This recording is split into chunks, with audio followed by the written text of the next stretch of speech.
Hi there, I'm Dr. Wendy Coughlin. I have a PhD in clinical psychology and I have over 40 years of recovery from substance use disorder. And I'm here to talk about the fifth step in 12 Steps, the sequel.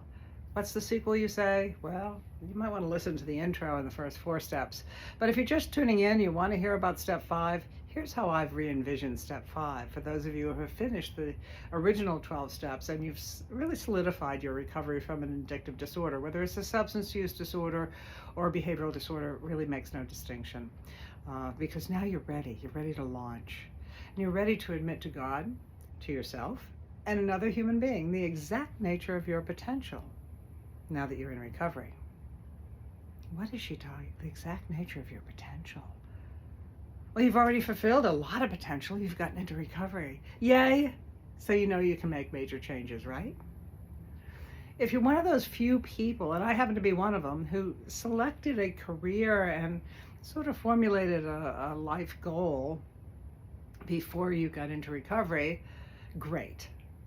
But if you're like most people, you haven't really figured out what you want to be when you grow up, this is for you. I start by talking about assessing what you think you might like to do in your wildest dreams. Okay, if you're 65 and you always wanted to be a brain surgeon, probably not a doable goal. But for most of us, what we'd like to do is still very possible. And when you believe it, you'll see it. Now that's the inverse of I'll see it when I believe it. I'm really one of those optimistic gals. I believe that if you believe it, if you believe you can, if you think you can, think you can, then you will. Again, Little Engine That Could, one of my favorite books. That little engine thought he could, thought he could, thought he could. And he did. So I want you to all turn into the little engine that could, or the person that can. I want you to believe you can do what you would like to do. And I want you to start just noticing when you go to a bookstore, what books you like. Thinking back if you went to college, what classes you were really excited for and never missed, or which ones you did the papers for first. If you're driving down the street and you see a sign for some business and you go, "Ooh, wonder what that is. Ooh, that sounds like fun." If you open up some travel thing or a weekender section of a newspaper and there's activities there, and you go, "Wow, I always wanted to study bonsai. Really into plants." Or if you hear about somebody who just got accepted in foreign service or as a park ranger and you go, "Oh, that would be the life, wouldn't it?" Those things are little hints to you as to what might really just turn you on. And that's what we want. We want to be exhilarated in life. We want to be happy in life. We want to do something we love. Because if we do something we love, we'll keep learning. We'll give our energy to it. We'll probably practice it or get more education or whatever it involves. And we'll get good. And if we're good, we'll be rewarded. Maybe not always materially or with money, but just with a sense of success and satisfaction. So we'll be okay. And for most of us, if we really get good, no matter what we're doing, then financial rewards may come as well. So I've given you some initial ideas as to how to kind of reflect and notice what you've liked. And I want to suggest something a little bit maybe more sophisticated. It's not even sophisticated. Just another way of looking at things. How's that? You know, back in the old days, and maybe still in some parts of the world, they have people called diviners or diviners that use a divining rod, a Y-shaped branch from a tree, and there's specific tree branches and types that are supposed to be used for this, but I just want you to get the concept, okay? A divining rod.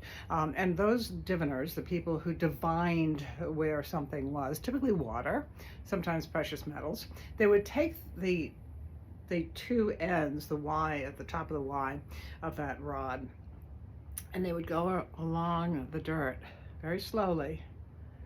And the concept was when there was water beneath the surface of the dirt,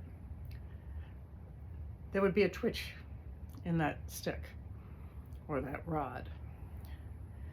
Or maybe the rod would bend and they would know where to dig for water. So I want you to use yourselves as a divining instrument. And I want you to go out in the world, kind of like I was just talking, and try things and see if you start twitching. What's a twitch? What am I talking about? If you just get excited, if you're drawn in, if you lean in, or maybe you think you'd like to do something.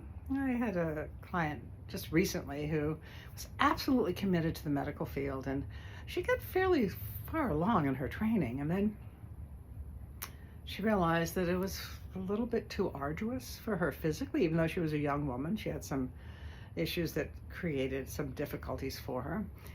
And she also realized that medicine, the way it was practiced today, was not what she envisioned.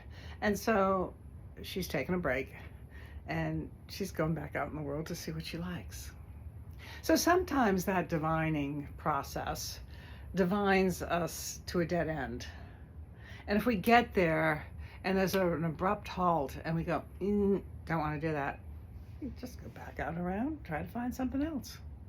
And when you figure it out, admit that to God, the God of your understanding, to yourself, start believing it's possible, and to at least one other, but preferably many other human beings.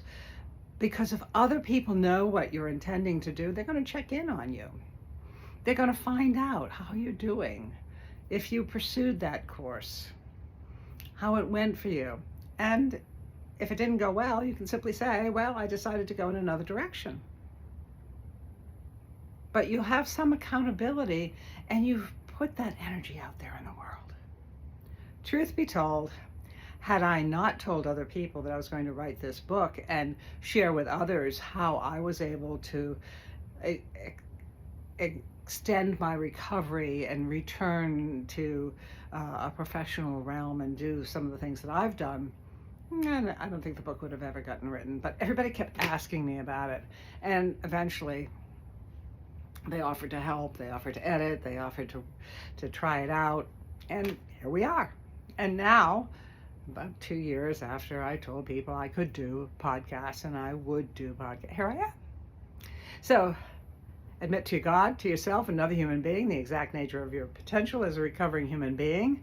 Go out there and divine what it is you want to do now that you have established some recovery. Start building your recovery capital.